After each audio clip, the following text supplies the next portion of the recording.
వింధ్య అయితే రోహిణితో ఇలా అంటుంది. జీవితంలో ఫస్ట్ టైం అనుకుంటా ఇంత గ్రాండ్ గా ఫంక్షన్ చేయడం కదా అని రోహిణిని అడుగుతుంది.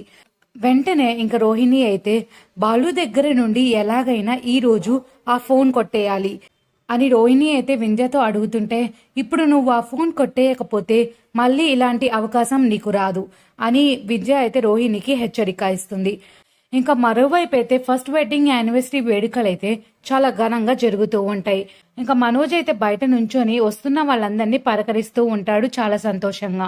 ఇంకా అక్కడికి వచ్చిన బంధువులు స్నేహితులు అంతా సరదాగా సంతోషంగా ఉంటారు. మనోజ్ అయితే సూట్ సర్దుకుంటూ చాలా స్టైలిష్ గా ఎంట్రీ ఇస్తాడు. మనోజ్ అయితే తన తల్లి దగ్గరికి వెళ్లి బాలు మీనా రారేంటమ్మా అని అడుగుతాడు. దానికి వెంటనే ప్రభావతి అయితే చాలా చిరాగ్గా వీళ్ళిద్దరి అందం ముందు బాలు మీనాకి పోటీయే ఉండదు అని అయితే చెప్తుంది. సరిగ్గా అదే సమయంలో బాలు మరియు మీనా అయితే చాలా గ్రాండ్ గా ఎంట్రీ ఇస్తారు. బాలు అయితే బ్లాక్ కలర్ సూట్ లో, మీనా అయితే ఒక అందమైన చీర కట్టుకుంటుంది. వీళ్ళిద్దరూ ఒకరి చెయ్యి ఒకళ్ళు పట్టుకుని లోపలికి వస్తారు. అది చూసిన ప్రతి ఒక్కళ్ళైతే అందరూ షాక్ అవుతారు.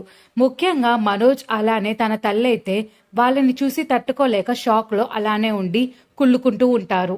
మరి ఈ వెడ్డింగ్ యానివర్సరీ సక్సెస్ అవుతుందా, అలానే మనోజ్ కి డీలర్షిప్ వస్తుందా, అలానే ప్రభావతి ఏం గొడవ చేయకుండా ఉంటుందా? మరి ఈ ప్రశ్నలన్నిటికీ మీరేమనుకుంటున్నారు? కింద కామెంట్ సెక్షన్ లో తెలియజేయండి.